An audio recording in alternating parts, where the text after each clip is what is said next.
नमस्कार, बहुत बहुत स्वागत है आप सभी का। उत्तर प्रदेश में सारी चीजें चल रही हैं, लेकिन सबसे ज्यादा जो महत्वपूर्ण चीज है वो बंद होने जा रही है, या फिर कह लीजिए उत्तर प्रदेश सरकार का जो कहना है, हम स्कूलों को विलय कर रहे हैं। महाराष्ट्र का एक एग्जांपल बता दूं, सिर्फ एक बच्चे के लिए वहां पर एक ऐसी जगह है जहाँ पे स्कूल चलता है, सिर्फ एक बच्चा उसमें पढ़ता है।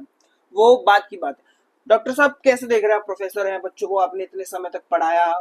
ये शिक्षा के साथ जो चीजें हो रही हैं विलय के नाम पे, आप इस पे कहाँ किस तरीके से देख रहे हैं इस चीज को? देखिए साहब, इसमें राज्यसभा में अभी कुछ दिनों पहले बहस हुई हम्म। और उसमें ये बताया गया कि पिछले 11 साल में 92,000 92,000 प्राइमरी स्कूल्स इस सरकार ने बड़े सुनियोजित तरीके से बंद किए।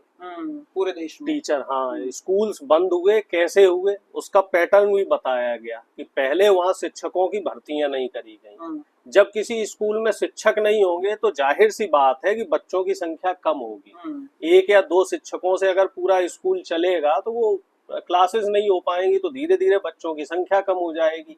और जब बच्चों की संख्या कम हो जाएगी तो सरकार ये हवाला देती है कि चुनिंदा बच्चों के लिए इतना सरकारी पैसा खर्च हो रहा है, तो वो धीरे धीरे वो स्कूल भी बंद हो जाएंगे। अभी जो एक लेटेस्ट रिपोर्ट है, वो रिपोर्ट ये कह रही है, ये रिपोर्ट जो राज्यसभा है या फिर हम कह सकते हैं संसदीय बोर्ड की जो एजुकेशन पॉलिसी जो लोग बनाते हैं उसमें सरकार के ही लोग हैं, और उन्होंने कहा है कि आगे जो आगामी 2-3 साल का सरकार का प्लान है, वो प्लान ये कह रहा है कि पूरे देश में 1 लाख प्राइमरी विद्यालय बंद किए जाएंगे।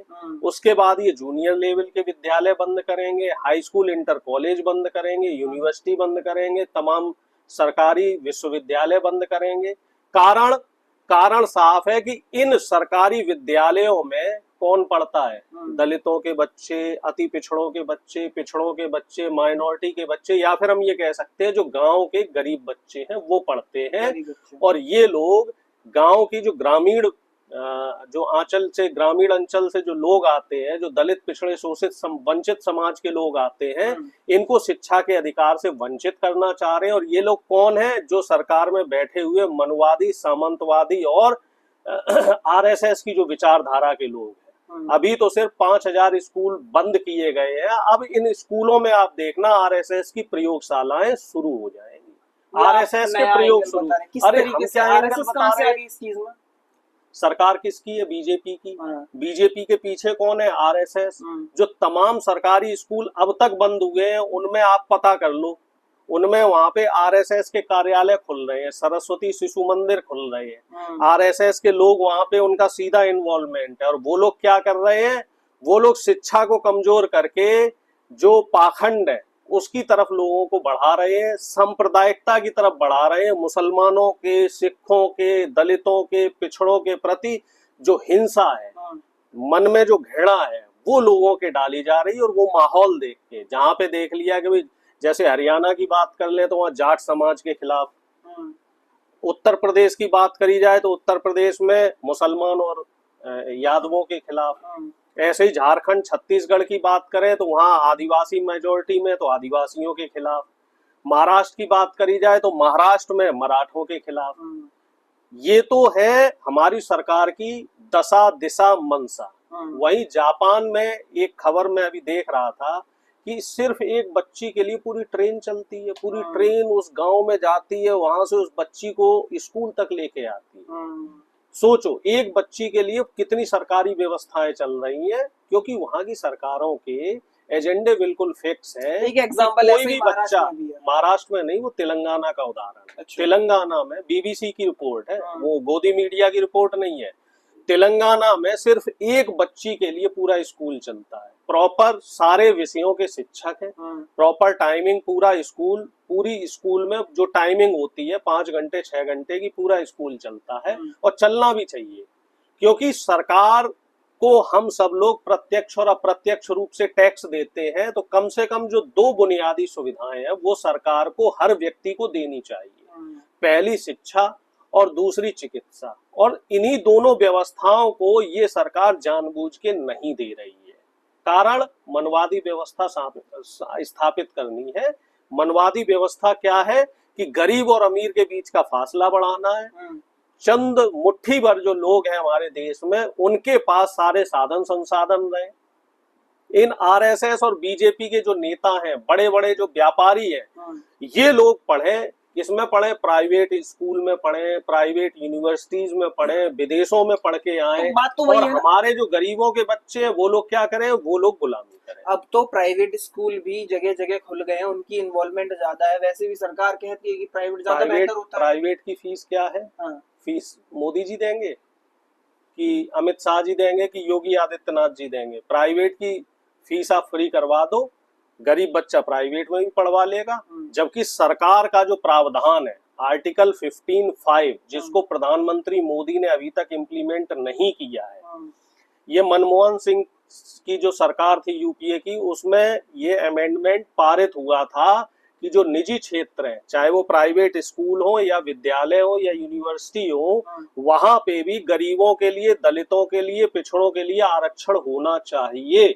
और अगर कोई गरीब है तो उसको पूरी छूट फीस में मिलनी चाहिए। लेकिन प्रधानमंत्री मोदी जो खुद को पिछड़ा बताते हैं, कहते हैं साहब मैं गरीब, देश की गरीब जनता का हितैषी हूँ, वही प्रधानमंत्री गरीबों की जेब लूटने का काम कर रहे हैं, गरीबों के हक हकूक को मारने का काम कर रहे हैं। सरकारी नौकरियां भी नहीं दे रहे और अब सरकारी जो शिक्षा है उसको दुर्लभ करते जा रहे हैं। जबकि प्रधानमंत्री ने कहा था कि वो इस देश के हर व्यक्ति को शिक्षित देखना चाहते हैं, लेकिन उनके हाथी के दांत खाने के कुछ और है और दिखाने के कुछ और है। अब उनका प्रधानमंत्री जी का मंसूबा ये है कि देश की 90% आबादी को शिक्षा के अधिकार से वंचित करना चाहते हैं। नहीं, एंगल ये भी तो हो सकता है कि अब प्राइवेट को ज्यादा प्रावधान दे रहे हैं लोग, तो जानबूझकर बच्चों को नहीं बढ़ा रहे हैं। आपने तो कह दिया कि सरकार स्कूलों में टीचर नहीं भेज पा रही इसकी वजह से, लेकिन आप भी चाहते हैं कि हर कोई यही चाह रहा है कि इंग्लिश मीडियम और प्राइवेट स्कूल में ज्यादा बेहतर पढ़ाई होती है। विवेक जी, हाँ, मैं सरकारी स्कूल में पढ़ा, 12वीं तक राजकीय इंटर कॉलेज इटावा में पढ़ा। हर विषय के 2-2, 3-3 टीचर हुआ करते थे और हर क्लास में हर उसके स्ट्रीम के, साइंस आर्ट्स के 2-2, 3-3 सेक्शन हुआ करते थे। पहले से लेके 8वीं तक 8 लेक्चर होते थे, सारे लेक्चर्स होते थे और हम लोगों के पास इतना पैसा नहीं था कि हम ट्यूशंस पढ़ लें। उसके बाद हम डिग्री कॉलेज में पढ़े, फिर यूनिवर्सिटी में पढ़े और सारा सिस्टम सरकारी रहा और 1 रुपया नहीं खर्च हुआ, बिल्कुल निःशुल्क शिक्षा। और वही वजह है कि आज मैं यहाँ बैठा हूँ, सरकार से सवाल कर पा रहा हूँ। और जो हमारे दलित, पिछड़े और शोषित समाज के बच्चे हैं, लगभग 20 साल मैंने उनको पढ़ाया भी है और उन लोगों को शिक्षा का जो अधिकार है उसके प्रति जागरूक भी किया। लेकिन जो मनवादी विचारधारा जो आप कह रहे हैं ना, प्राइवेट में सहूलियतें ज्यादा, ये ज्यादा, लेकिन वो सहूलियतें किसे मिल पाएंगी? जो उतना पैसा खर्च कर पाएगा। क्या एक गरीब व्यक्ति अपने बच्चे को 1-1.5 लाख रुपए महीने, जो सालाना फीस है, आप किसी भी यहाँ दिल्ली एनसीआर में या कहीं भी किसी भी प्राइवेट स्कूल की फीस पता कर लो, क्या एक गरीब व्यक्ति जो महीने के 10 से 12 हजार रुपए कमा रहा है, वो इस महंगाई में, जहाँ पे दाल, आटा, चावल से लेके हर चीज पे जीएसटी लग रही है, 18% जीएसटी लग रही है, क्या वो अपने बच्चों को इतनी महंगी फीस से पढ़ा सकता है? 5,000 रुपए से कम महीने की फीस आप बता दो किसी अच्छे स्कूल में हो। वो स्कूल एलिट स्कूल है और वो सिर्फ चुनिंदा लोगों के लिए है जिनकी इनकम महीने की 1 लाख रुपए, 1.5 लाख रुपए है। हमारे देश में 80% से जनता अभी भी गरीबी रेखा से नीचे है। 80 करोड़ लोग तो साहब राशन पे निर्भर है। और प्रधानमंत्री को शर्म आनी चाहिए, बीजेपी को शर्म आनी चाहिए कि जिन गरीबों ने उन्हें वोट दिया और बराबर उन्हें सत्ता में बनाए रखा है, उन गरीबों के साथ वो कितना बड़ा अन्याय कर रहे हैं। ये सरासर ज्यादती है और सरकार को इस पे ध्यान देना होगा। अभी जो मानसून सत्र आने वाला है तो उसमें समूचा विपक्ष इनसे सवाल करेगा कि आखिर ये आपकी बापौती है कि प्राइवेट जो सरकारी स्कूल है इनको आप बंद कर रहे हो और निजी हाथों में सारी चीजें दे रहे हो। योगी जी या प्रधानमंत्री शिक्षा को कुछ वैल्यू देता, आप तो साफ ये कहना नहीं, तो अगर वो शिक्षा को वैल्यू दे रहे हैं तो कितने 10 साल में बताया जाए कितने सरकारी स्कूल उन्होंने खोले हैं, कितनी सरकारी यूनिवर्सिटी खोली है? मुझे तो नहीं दिखता है कि कोई भी एक नई सरकारी यूनिवर्सिटी, सरकारी स्कूल, सरकारी इंटर कॉलेज खुला हो। कितने सरकारी विद्यालयों में शिक्षकों की भर्तियां लंबित है, कितनी की हैं? प्रधानमंत्री अपना डाटा प्रस्तुत करे ना, संसद में सवालों का जवाब दे। जब संसद का सत्र शुरू होता है, प्रधानमंत्री जी विदेश यात्रा पे निकल जाते हैं। अब तो निजी विमान है तो उन्हें रिजर्वेशन कराने की भी दिक्कत नहीं कि भैया टिकट बुक कराना है। अपना हवाई जहाज है, जब मन हुआ तब हवाई जहाज में उड़ गए, जैसे ही संसद का सत्र खत्म हुआ तो वापस आ गए। प्रधानमंत्री सवालों से बच रहे हैं और मुख्यमंत्री से किसी की हिम्मत नहीं कि वो सवाल कर ले। एक मुद्दा और है, महाराष्ट्र के अंदर आप जो देख रहे हैं भाषा के ऊपर जो चीजें चल रही हैं, मारा कुटाई, उसको कैसे आप देख रहे हैं? सरकार देखिए बिल्कुल गलत है। जब देश का संविधान ये कहता है कि आप अपने हिसाब से पहन बोल खा पी सकते हैं, ना तो खाने पीने में कोई प्रतिबंध है, ना पहनावे में कोई प्रतिबंध है और ना बोली भाषा में कोई प्रतिबंध है।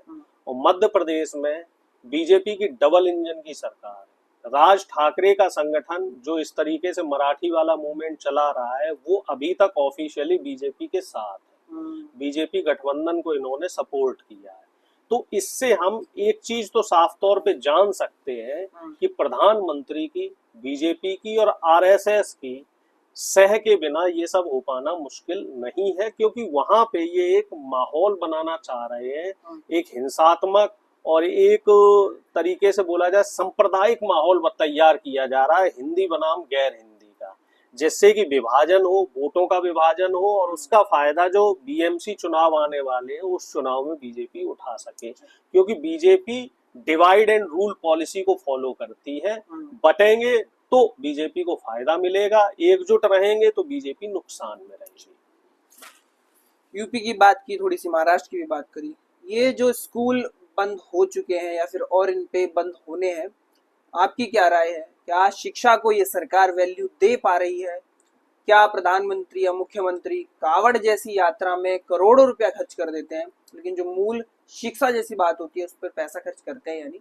जो भी आपकी राय नीचे कमेंट्स में जरूर बताएं।